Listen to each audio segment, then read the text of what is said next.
Hello दोस्तों, बैलिज्म academy YouTube channel में आपका फिर से बहुत बहुत स्वागत है। दोस्तों, आज के इस वीडियो में हम पर्यावरण के मोस्ट इंपॉर्टेंट क्वेश्चंस को सॉल्व करने वाले हैं, जो कि आपके यूपी टेट साथ ही साथ आपके सुपर टेट के लिए मोस्ट इंपॉर्टेंट है। दोस्तों, इस वीडियो में मैंने सारे क्वेश्चन सेलेक्टेड लिए हैं, जो कि आपके सिलेबस पर बेस्ड होंगे, साथ ही साथ आपके प्रीवियस ईयर क्वेश्चन पर बेस्ड होंगे।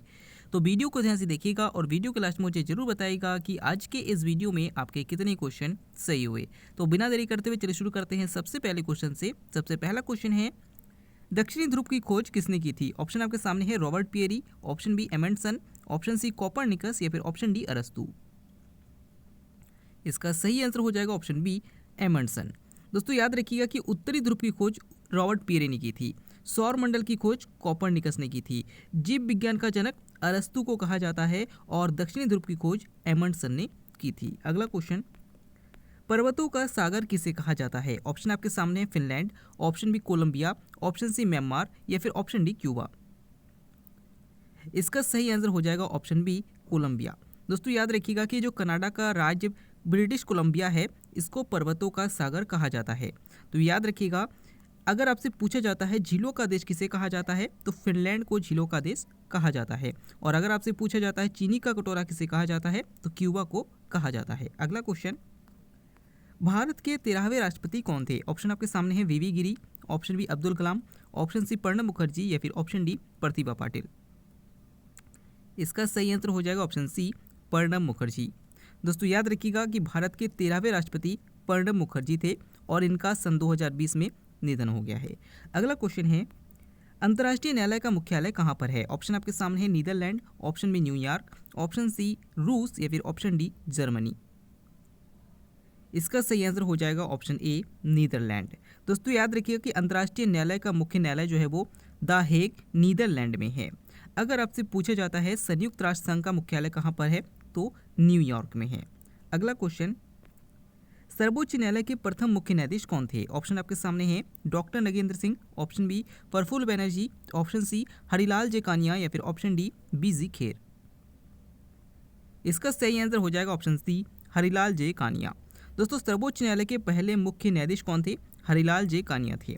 और अगर आपसे पूछा जाता है सर्वोच्च न्यायालय की पहली महिला न्यायाधीश कौन थी, तो याद रखिएगा मीरा साहिब फातिमा बीवी थी। अगला क्वेश्चन, विटामिन बी 12 का रासायनिक नाम क्या है? ऑप्शन आपके सामने है, retinol, option B thiamine, option C tocopherol या फिर ऑप्शन डी साइनोकोबालामिन। इसका सही आंसर हो जाएगा ऑप्शन डी साइनोकोबालामिन। दोस्तों, याद रखिएगा कि विटामिन बी 12 का रासायनिक नाम साइनोकोबालामिन है। अगर आपसे पूछा जाता है किस विटामिन में कोबाल्ट पाया जाता है, तब भी आपका आंसर हो जाएगा विटामिन बी 12। अगला क्वेश्चन, रक्त की प्रकृति कैसा है? ऑप्शन आपके सामने है, अम्लीय, ऑप्शन बी क्षारीय, ऑप्शन से नमकीन या फिर ऑप्शन डी इनमें से कोई नहीं। इसका सही आंसर हो जाएगा ऑप्शन बी क्षारीय। दोस्तों, याद रखिएगा कि रक्त की प्रकृति क्षारीय है। अब कैसे हैं, तो आपको पता है कि जो रक्त का पीएच मान होता है वो 7.4 होता है। और आपको ये भी पता है कि 7 से ऊपर पीएच मान वाले जितने भी पदार्थ होते हैं वो क्षारीय प्रकृति के होते हैं, यानी कि यहाँ पर क्षारीय प्रकृति है, बिल्कुल सही है। अगला क्वेश्चन, भारत के राज्यों में राज्यपालों की नियुक्ति कौन करता है? ऑप्शन आपके सामने है, प्रधानमंत्री, ऑप्शन बी राष्ट्रपति, ऑप्शन सी मंत्रिपरिषद या फिर ऑप्शन डी सर्वोच्च न्यायालय का मुख्य न्यायाधीश। इसका सही आंसर हो जाएगा ऑप्शन बी राष्ट्रपति। दोस्तों, भारत के विभिन्न राज्यों में राज्यपालों की नियुक्ति राष्ट्रपति द्वारा की जाती है। और अगर आपसे पूछा जाता है राज्यपाल का कार्यकाल कितने साल का होता है, तो याद रखिएगा कि राज्यपाल के कार्यकाल का उल्लेख भारतीय संविधान में नहीं दिया गया है। जब तक राष्ट्रपति चाहे उनको राज्यपाल के पद पर रख सकते हैं। अगला क्वेश्चन है, ब्लू मून किससे संबंधित है? ऑप्शन आपके सामने है, अमावस्या, ऑप्शन बी पूर्णिमा, ऑप्शन सी ज्वार भाटा या फिर ऑप्शन डी ज्वालामुखी। इसका सही आंसर हो जाएगा ऑप्शन बी पूर्णिमा। दोस्तों, याद रखिएगा कि जो ब्लू मून की घटना होती है वो पूर्णिमा में होती है। अब क्या होता है, चलिए समझ लेते हैं। मान लीजिए कोई भी महीना है, उस महीने में अगर 2 पूर्णिमा आता है तो पहले पूर्णिमा को हम सिर्फ पूर्णिमा कहेंगे, लेकिन जो दूसरा वाला पूर्णिमा होगा एक ही महीने के अंदर, उसे हम ब्लू मून कहेंगे। तो याद रखिएगा, इंपॉर्टेंट है, पूछा जा सकता है। अगला क्वेश्चन, चंद्रमा का पृथ्वी के अधिकतम समीप आना क्या कहलाता है? ऑप्शन आपके सामने है, blue moon, option be super moon, option D red moon या फिर ऑप्शन डी इनमें से कोई नहीं। इसका सही आंसर हो जाएगा ऑप्शन बी सुपर मून। दोस्तों, याद रखिएगा कि चंद्रमा और पृथ्वी की दो स्थितियाँ हो सकती है। आपको पता है कि पृथ्वी का एकमात्र उपग्रह जो है वो चंद्रमा है और पृथ्वी के चारों ओर जो है वो चंद्रमा चक्कर लगाता है। तो कभी जो है जैसे कि जो चंद्रमा है, चंद्रमा कभी सूर्य पृथ्वी के बहुत निकट होता है और कभी बहुत दूर होता है। तो वह स्थिति जिस टाइम चंद्रमा और पृथ्वी की दूरी सबसे कम होती है उसे सुपर मून की घटना कहा जाता है। अगला क्वेश्चन, निम्न में से कौन सुमेलित नहीं है? ऑप्शन आपके सामने है चेचक का टीका Edward Jenner, option B polio का टीका जॉन साल्क, ऑप्शन सी उत्परिवर्तन बाद हुगो डिवरीज, या फिर ऑप्शन डी इनमें से सभी। इसका सही आंसर हो जाएगा ऑप्शन डी इनमें से सभी। दोस्तों याद रखिएगा कि चेचक के टीके की खोज एडवर्ड जेनर ने की थी, बिल्कुल सही है। पोलियो के टीके की खोज जॉन साल्के ने की थी, ये भी बिल्कुल सही है। और उत्परिवर्तन का जनक जो है वो हुगो डिवरीज को कहा जाता है, ये भी बिल्कुल सही है। अगला क्वेश्चन, पौधों की पत्तियों में स्टार्च का पता किससे लगाया जाता है? ऑप्शन आपके सामने है sodium, option B iodine, option C magnesium, या फिर ऑप्शन डी जिंक। इसका सही आंसर हो जाएगा ऑप्शन बी आयोडीन। दोस्तों याद रखिएगा कि जो पौधों की पत्तियों में स्टार्च यानी कि मंड, जिसे पौधों का खाना कहा जाता है, वो है या नहीं इसका पता आयोडीन से कैसे लगाया जाता है। तो याद रखिएगा कि आयोडीन की बूंद को पत्तियों पर डाला जाता है। अगर ये पत्तियां अपना रंग बदल लेते हैं इसका मतलब उसमें जो है स्टार्च की मात्रा उपस्थित है। अगला क्वेश्चन, मर्रे डार्लिंग नदी किस महाद्वीप पर है? ऑप्शन आपके सामने है Asia, option B Europe, option C Australia, या फिर ऑप्शन डी अफ्रीका। इसका सही आंसर हो जाएगा ऑप्शन सी ऑस्ट्रेलिया। दोस्तों याद रखिएगा कि मर्रे डार्लिंग जो है वो ऑस्ट्रेलिया की सबसे बड़ी नदी है। अगला क्वेश्चन, अम्लीय वर्षा में सबसे अधिक हानिकारक गैस कौन सी है? ऑप्शन आपके सामने है nitrous oxide, option B carbon dioxide, option C sulphur dioxide, या फिर ऑप्शन डी इनमें से कोई नहीं। इसका सही आंसर हो जाएगा ऑप्शन सी सल्फर डाइऑक्साइड। दोस्तों याद रखिए कि जो नाइट्रस ऑक्साइड है, कार्बन डाइऑक्साइड है और सल्फर डाइऑक्साइड है, ये तीनों जो है वो अम्लीय वर्षा से संबंधित गैस है।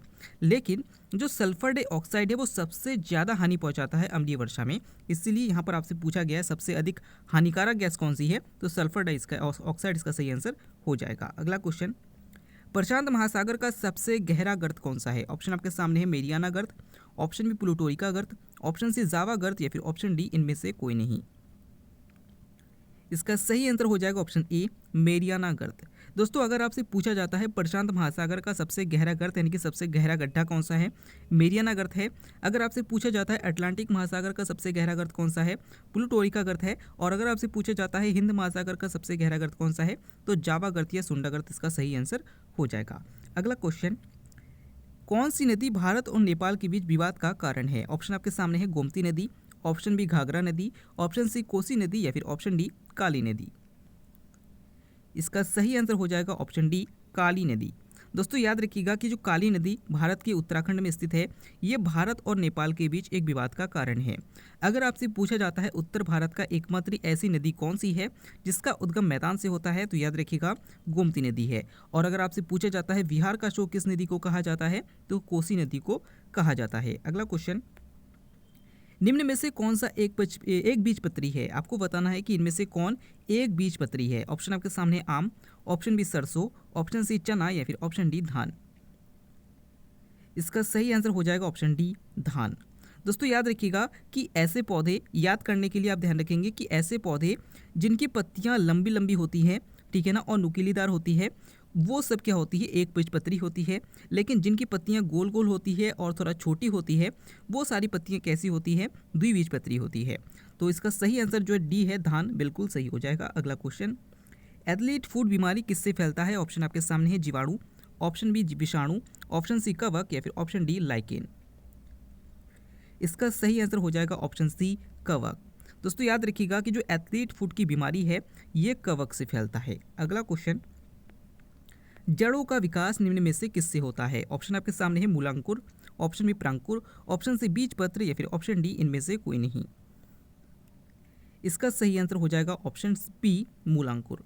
दोस्तों याद रखिएगा कि जो बीज है, बीज में से दो प्रकार से विकास होता है। मान लीजिए कि कोई भी बीज है, जैसे मान लीजिए कि ये एक बीज है, ठीक है ना, तो इस बीज में एक ऊपर की तरफ विकास होता है और नीचे की तरफ भी विकास होता है। तो जो जड़ों का विकास होता है वो मूलांकुर से होता है, यानी कि इसे हम मूलांकुर कहते हैं नीचे की तरफ को, और ऊपर से जिनसे तना बनता है उसका विकास प्रांकुर से होता है। तो अगर आपसे पूछा जाता है बीज से तनों का विकास किससे होता है? तो प्रांकुर से होता है। और अगर आपसे पूछा जाता है बीज से जड़ों का विकास किससे होता है? तो मूलांकुर से होता है। इंपॉर्टेंट है, याद रखिएगा। अगला क्वेश्चन है, मरुस्थल में पाए जाने वाले पौधों को क्या कहा जाता है? ऑप्शन आपके सामने है जीरोफाइट्स, ऑप्शन बी जीरोफियर, ऑप्शन सी क्रिएलोफाइट्स या फिर ऑप्शन डी हाइड्रोफाइट्स। इसका सही आंसर हो जाएगा ऑप्शन ए जीरोफाइट्स। दोस्तों याद रखिएगा कि मरुस्थल में पाए जाने वाले पौधों को जीरोफाइट्स कहा जाता है, पौधों में पाए जाने वाले जानवरों को जीरोफियर कहा जाता है, और जिनकी जड़ें सबसे अधिक गहराई में जाती है उन पौधों को क्रिएलोफाइट्स कहा जाता है। और याद रखिएगा कि ऐसे पौधे जो पानी में उगते हैं उसे हाइड्रोफाइट्स कहा जाता है। अगला क्वेश्चन, किस महाद्वीप पर एक भी मरुस्थल नहीं है? ऑप्शन आपके सामने है Asia, option B Europe, option C Africa या फिर ऑप्शन डी ऑस्ट्रेलिया। दोस्तों आई होप आपके सारे क्वेश्चन सही होंगे। इस क्वेश्चन का आंसर आपको वीडियो के डिस्क्रिप्शन में देना होगा। आपके कितने क्वेश्चन सही हुए, साथ ही साथ आपको वीडियो कैसा लगा कमेंट करके जरूर बताइएगा। अगर आप टेलीग्राम ग्रुप को ज्वाइन करना चाहते हैं तो डिस्क्रिप्शन में लिंक दिया गया है, वहाँ से आप टेलीग्राम ग्रुप को ज्वाइन कर सकते हैं। हम फिर से लौटेंगे एक नया इंटरेस्टिंग वीडियो लेकर, तब तक के लिए देखते रहिए, सीखते रहिए।